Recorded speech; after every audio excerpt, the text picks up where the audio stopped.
Parli pattern आहे तो असा आहे की मी स्वतः ऊसतोड कामगारांच्या एका संघटनेचं नेतृत्व करतो म्हणून संपूर्ण महाराष्ट्रामध्ये फिरलेलो आहे। माझ्या मते बंजारा समाजामध्ये 5च आडनावं आहेत। एक चव्हाण, राठोड, त्याच्यानंतर जाठोत, त्याच्यानंतर आडे आणि एक 5वं आडनाव आहे हे चव्हाण। असे 5 आडनावं आहेत। परंतु परभणी जिल्ह्यातल्या सोनपेठ तालुक्यामध्ये सोनपेठ या गावामध्ये विमा जो भरलेला आहे आघाव, मुंढे, पालवे, दैफळे हे आडनावाचे बंजारा समाजाचे लोक असू शकत नाहीत। सोनपेठ तालुका परत एक गठ्ठा आहे माझ्याकडं, आघाव, मुंडे, पालवे, दैफळे असे आडनावाचे लोक आहेत।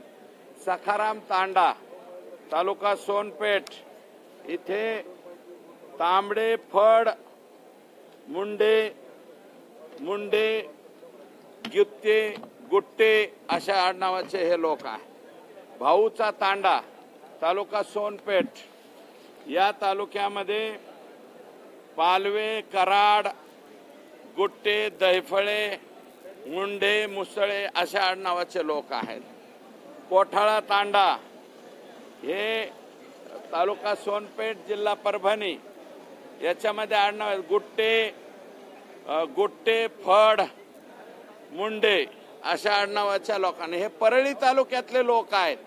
परळी तालुक्यातल्या लोकांनी पीक विमा कुठं भरलाय हे सोनपेठ तालुक्यामध्ये। रेवा तांडा हे गाव चेक करतील आता हे मला असं वाटतं की मीडियाला सुद्धा याचे मी हे देतो PDF कॉपी आणि मला वाटतं त्यांनी आपापल्या याच्यावरती टाकून द्यावी।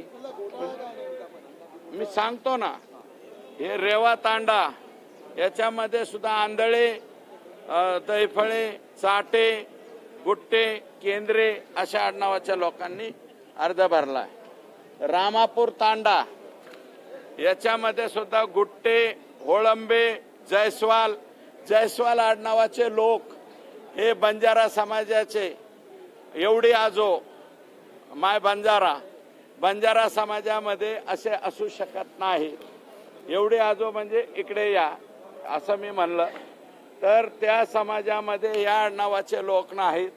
म्हणजे हे प्रकार काय, ज्या समाजातले किंवा ज्या तालुक्यातले लोक जागरूक नाहीत 1 रुपयाचा पीक विमा भरायला, त्या तालुक्यामध्ये या परळी तालुक्यातल्या लोकांनी जाऊन 1 रुपयात पीक विमा भरलाय आणि 2023 मध्ये 25% रक्कम याची उचलून सुद्धा घेतलेली आहे। आणि या वर्षीचा आणि हे जे एक CSC सेंटर आहे, एक CSC सेंटर जे शासनाची मान्यता मिळते, हे CSC सेंटर एकाच रामापूर तांडा या एका गावावरनं CSC सेंटरवरनं हा पीक विमा भरला गेलेला आहे। एकट्या सोनपेठ तालुक्यामध्ये 13,190 हेक्टर एवढा पीक विमा बोगस भरण्यात आलेला आहे। आणि संपूर्ण जो जिल्हा आहे परभणी जिल्हा, या परभणी जिल्ह्यामध्ये 40,000 हेक्टरचा विमा भरला गेलेला आहे। 40,000 आणि माझ्या हातात जे 2 कागद आहेत हे 47 गावामध्ये 29,073 हेक्टर वरती विमा भरलेला आहे। 47 गावामध्ये ओनली 47 गावस। या गावाचं क्षेत्र सुद्धा तेवढं आहे का नाही हा संशोधनाचा विषय आहे। दुसरं हे मुंशीराम तांडा तालुका सोनपेठ याचा एवढा मोठा गठ्ठा आहे। हा जो गठ्ठा माझ्या हातात आहे रोशनपुरी तालुका माजलगाव इथल्या शेतकऱ्यांनी हा घोटाळा बाहेर काढलेला आहे। 7,000 हेक्टरचं क्षेत्र आहे 2023चं 7,000 बीड जिल्ह्याचा हा घोटाळा आहे। या बीड जिल्ह्यातल्या वेगवेगळ्या तालुक्यामध्ये परळी तालुक्यातल्याच लोकांनी हा विमा भरलेला आहे। आणि हे बातम्या बघा, याची तक्रार ग्रामपंचायत कार्यालय बनवस, तालुका पालम, जिल्हा परभणी यांनी केलेली आहे। या गावच्या सरपंच आहेत सौभाग्यवती प्रिया राजू लांडगे आणि ग्रामपंचायत कार्यालय सातगीरवाडी सरपंच आहेत सौभाग्यवती दगडूबाई गोविंद केंद्रे आणि अतुल अंगतराव गुट्टे हे। आणि बातम्या एक मिनिट हां, सगळे आता एवढे वेगवेगळ्या तांड्यावरची नावं घेत आहेत ते बंजारा समाजाचे लोक नाहीत, पण त्यांनी अर्ज केले आणि विम्याची रक्कम मिळवलेली आहे। ते सगळे एकंदरीत परळी तालुक्यातून दिसतात, मात्र परळीचेच आहेत। हा, तर हा बोगस पीक विम्याचा बीड जिल्हा पॅटर्न लिहिला। हा बीड जिल्हा पॅटर्न नाही, परळी पॅटर्न आहे। देशाचे पंतप्रधान माननीय नरेंद्र मोदी साहेबांची आणि देशाचे कृषी मंत्री शिवराज सिंग चौहान साहेब यांची मी लवकरात लवकर भेट घेणार आहे आणि हा जो परळी पॅटर्न आहे हा महाराष्ट्र राज्यामध्ये मराठवाड्यात राबवला गेलाय।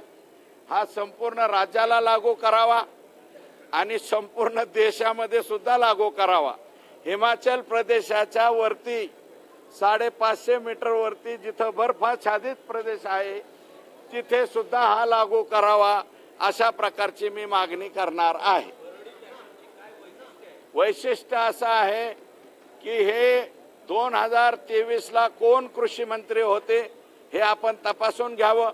या कृषी मंत्र्यांनी त्यांच्या सवंगड्याला सांगून, मी सगळ्या शेतकऱ्यांच्या वरती म्हणणार नाही, परंतु यातले डोकेबाज जे कोणी लोक असतील, जे CSC सेंटर असतील, हा संघटित गुन्हेगारीचा प्रकार आहे। बीड जिल्ह्यामध्ये हा 10,000 हेक्टर वरती होतो, धाराशिव जिल्ह्यामध्ये 3,000 हेक्टर वरती होतो, परभणी जिल्ह्यामध्ये 2024 चा हा आता 40,000 हेक्टरचा झालेला आहे। अजून नांदेड, हिंगोली हे जिल्हे राहिलेले आहेत, जालना राहिलेला आहे, संभाजीनगर राहिलेला आहे। या सगळ्या जिल्ह्यामध्ये किती आहे, संपूर्ण राज्यामध्ये किती आहे, प्रत्येक आमदारांनी आपापल्या मतदारसंघात हा तपासून घ्यावा, अशा प्रकारची माझी विनंती आहे। ही संघटित गुन्हेगारी आहे, त्याच्यामुळे संघटित गुन्हेगारीचा भडगा याच्यावरती लागला पाहिजे। जिल्हास्तरीय कमिट्या जिल्हाधिकाऱ्याच्या अध्यक्षतेखाली आहे, जिल्ह्याचा कृषी अधिकारी सचिव आहे। जर जिल्हाधिकाऱ्यांच्या लक्षात येऊ नये, त्यांनी गुन्हे दाखल केले नसतील तर जिल्हास्तरीय अधिकाऱ्यांच्या जिल्हास्तरीय समितीवरती गुन्हे दाखल व्हावेत। तालुकास्तरीय समित्या ज्यांच्या हे लक्षात येऊ नये, त्यांनी कारवाई केली नसेल, त्यांच्यावरती गुन्हे दाखल व्हावेत, अशा प्रकारची मागणी मी सभागृहामध्ये माननीय मुख्यमंत्री यांना केली आहे।